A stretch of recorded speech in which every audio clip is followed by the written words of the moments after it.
bonjour. Bonjour. On m'a envoyé un lien là que je vais mettre là ci-dessous sur en fait un chercheur alchimiste. Voilà, que je t'ai fait écouter donc la vidéo en question. Et je voudrais que tu me dises un peu ce que tu en penses. Oui, celui qui parle de l'alchimie, donc. Bah oui. C'est intéressant d'une manière, dans le sens que c'est une forme de réalité. Ouais. Simplement, cette forme de réalité-là n'est pas un rapprochement même d'une connaissance fondamentale. Dans le sens, c'est un éloignement. Ouais. Voilà. Au même titre, pour expliquer ça, il a parlé à un moment donné de l'évolution qu'il a pu y avoir. C'est qu'à un moment donné, pendant une certaine période, l'homme croyait que la Terre était plate, après il s'est aperçu qu'elle était ronde, etc. Donc ce mouvement évolutif. Ce qu'il faudrait faire remarquer là, c'est que par exemple le fait que les hommes la connaissaient comme étant plate n'avait pas exclu qu'une certaine catégorie de gens savait très bien qu'elle était ronde dans sa forme, mais simplement ce qui était exclu c'était de l'énoncer. Pourquoi? Parce qu'en l'énonçant on mettait à jour une forme de connaissance qui enlevait le symbole que représentait le fait que la Terre soit plate, avec le soleil qui se lève à l'est et qui se couche à l'ouest, qui en soi est un support beaucoup plus solide pour permettre à l'homme de rejoindre en quelque sorte sa propre source. Ce qui veut dire que on n'a pas fait gagner du temps à l'homme avec ce genre de connaissances, on l'a fait se perdre dans une indéfinité de possibilités. Il y a vraiment là l'arbre de la connaissance auquel il fallait pas toucher, quoi. On en revient toujours à ça. C'est le symbole, oui, c'est un symbole qui se perpétue. Ouais. Voilà. Mais autrement c'est intéressant. Je comprends bien qu'il y ait des gens qui se plongent tête baissée là-dedans, parce qu'il y a tout, c'est sûr.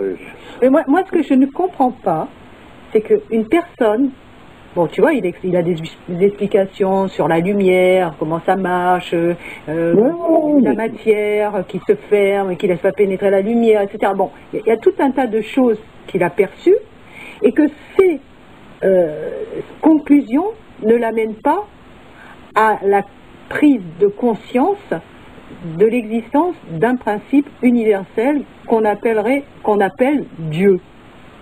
C'est-à-dire, ça ne veut pas dire qu'il n'a pas conscience d'un principe universel, mais pour lui, c'est quelque chose qui est atrophié, dans le sens que c'est comme un principe, ça devient quelque chose qui est, comment est-ce qu'il faut dire ça, qui est hors de toute sensation. Voilà.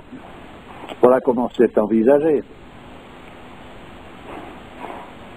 Donc c'est pas, il n'y a pas une religion, elle s'adresse en elle-même, toutes les paroles, la façon dont les choses sont mises, s'adresse à l'aspect sentimental de l'homme. Il faut qu'il sente les choses, il faut qu'il les ressente, il faut qu'il puisse les palper avec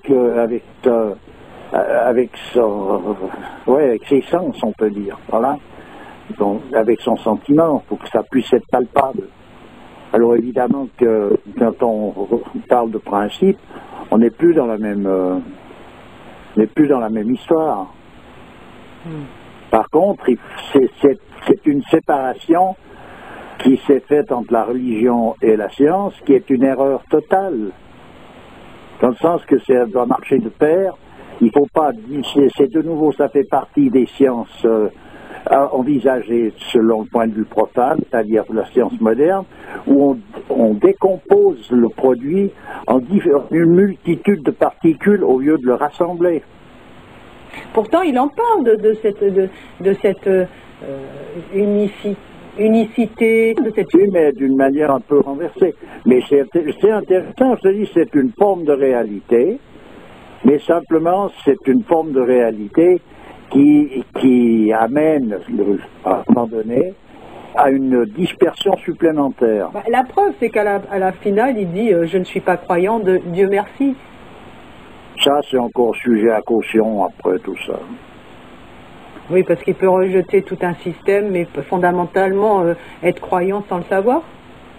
Oui, de toute façon, je te dis, c'est difficile qu'un homme ne soit pas croyant. Il est bien obligé de l'être à un moment donné. Alors il peut se tromper de cible, c'est vrai, mais je veux dire, il ne peut pas éliminer toute croyance. Oui, c'est clair. Et qu'est-ce qui te gêne là-dedans? C'est que c'est pas... c'est l'éloignement par rapport au lieu du rapprochement. Comme je te dis, ce qui me gêne, c'est la même chose que le fait d'avoir mis à jour tout d'un coup le fait que la Terre est ronde alors qu'elle était plate pendant X temps. Ouais. Comme si le personnage avait inventé l'eau chaude. Non, il est simplement énoncé quelque chose qui était resté, pas dans l'oubli, mais qui était resté silencieux. Tout simplement parce que tu viens annoncer quelque chose qui, au lieu de venir en aide à l'homme, tu viens l'encoubler. Va le perturber. Tu viens l'encoubler. Il a une route qui le mène au but, puis tout d'un coup, tu viens y en mettre une indéfinité d'autres en disant, ouais, mais puis celle-là, puis il y a celle-là aussi, puis celle-ci, puis celle-là, puis machin. Donc, à un moment donné, tu ne fais que de créer des problèmes supplémentaires à ceux qu'il a déjà. Oui, d'accord. Donc, jusqu'à rendre insoluble, évidemment, l'histoire au bout d'un moment. Parce qu'en fait, cette science de l'observation, on va dire, parce qu'on observe des phénomènes, ça n'amène à rien à partir du moment où c'est décentré par rapport à ce principe. Donc la conclusion finale est faussée finalement. C'est-à-dire que il y a une démarche qui est à faire pour les traditions ont apporté avec elles, puisqu'elles viennent directement en fait en quelque sorte de l'origine des choses, elles ont apporté la marche à suivre, on peut dire, pour l'homme. Les règles qui ont été amenées par les différents prophètes, c'est des règles qui sont en quelque sorte l'expression de la marche à suivre pour l'obtention en quelque sorte de cette délivrance qui est proposée dans différentes traditions, ou le salut dans certaines religions. Bon, voilà, donc ils ont apporté tout ça, et c'est du cousu solide, et c'est-à-dire qu'en suivant le parcours correctement, tu arrives au but proposé. Ouais. Si là-dedans tu commences à chercher à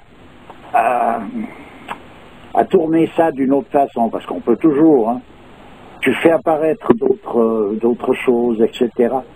C'est pas que ces choses-là n'ont pas nos raisons d'être, mais c'est qu'à un moment donné, elles viennent te distraire.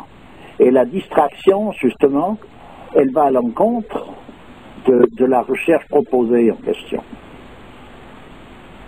Alors là, il s'agit d'une démarche de distraction.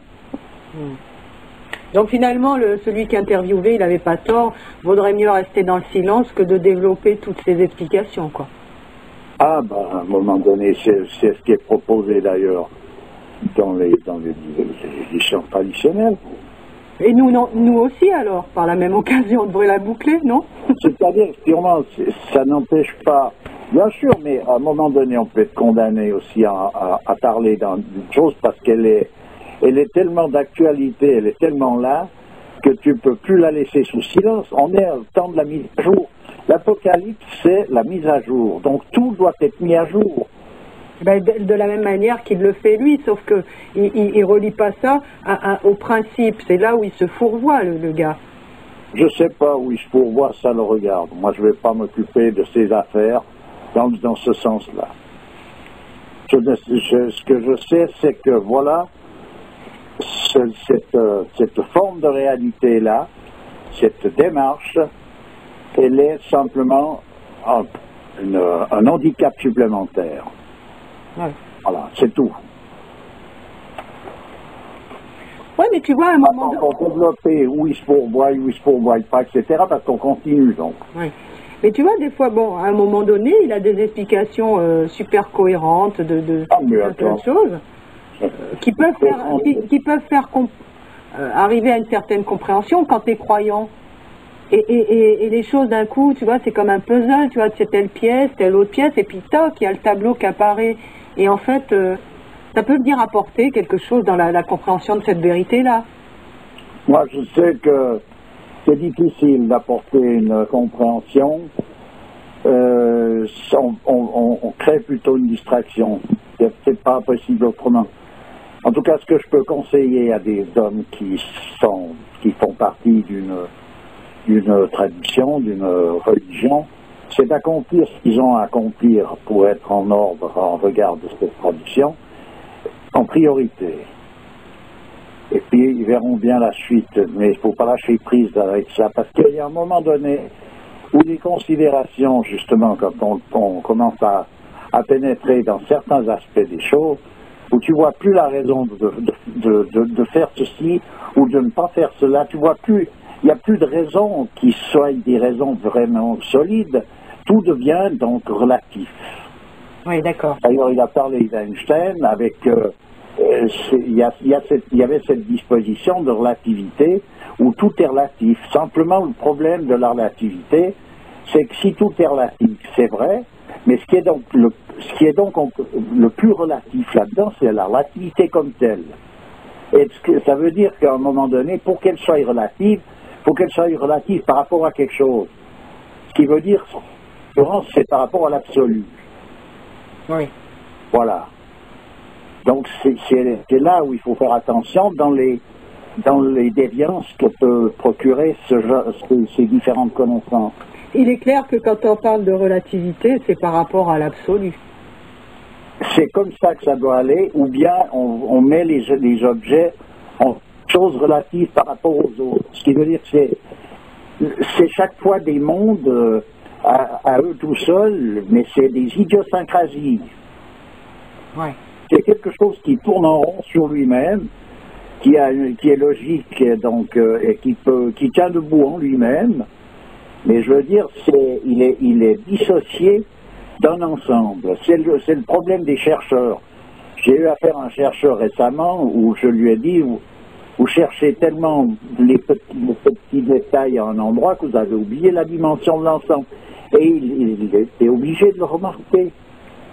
Et cet oubli de la dimension de l'ensemble, c'est une perte irrémédiable. Oui.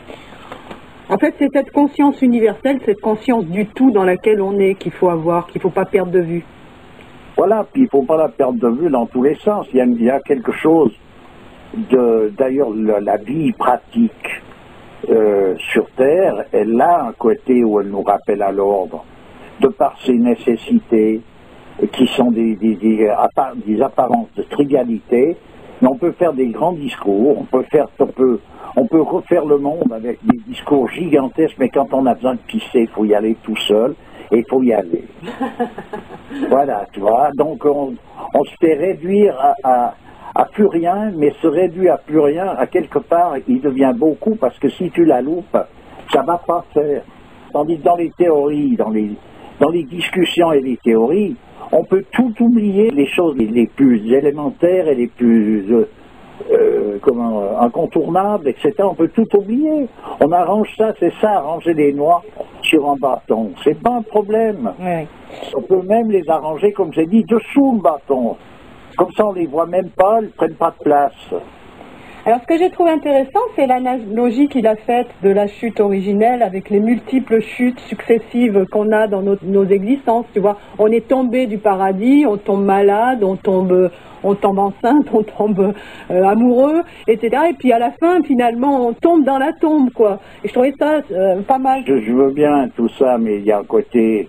il y a une suite qui se fait, mais qui reste quelque chose de rhétorique, pas dans la signification. La signification de la chute en elle-même, ou la signification du fait que quelqu'un se trouve enceinte, il y a quelque chose qu'on peut dégager de là, une multitude de choses qui qui vont à l'encontre du fait de tomber. Non, mais c'est juste pour expliquer, le changement d'état se fait souvent par cette action de tomber, quoi, tomber. Oui, mais on tombe pas enceinte, c'est pas vrai. Ça se dit comme ça, mais attends, franchement parler, donc ça veut dire qu'on réduit la signification de la naissance à une chute constante. Alors, je veux bien que c'en soit une, mais c'est aussi un mouvement d'élévation. Oui. Ouais. Comment? Alors, c'est ça l'histoire, c'est que c'est un des multiples aspects possibles que l'on peut développer plus ou moins. C'est une forme, mais je veux dire, c'est pas quelque chose qui en soi est un grand pas en avant au-devant d'une connaissance. Vraiment, une connaissance, c'est-à-dire la connaissance qui est nécessaire à l'homme pour qu'il puisse mûrir son état d'homme, pour retrouver sa primordialité. C'est loin d'être nécessaire, c'est plutôt une complication.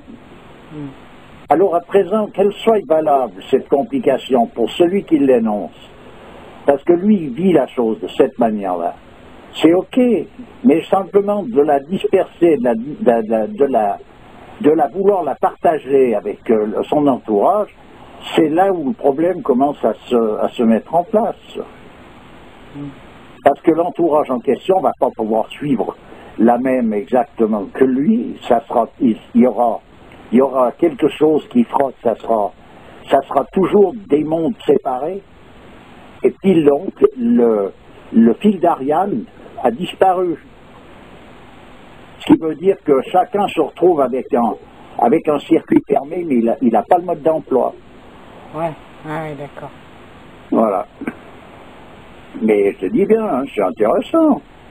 Attends, mais il y a un côté d'ailleurs, je veux dire, c'est sympa, c'est bon, quoi, c'est intéressant en soi.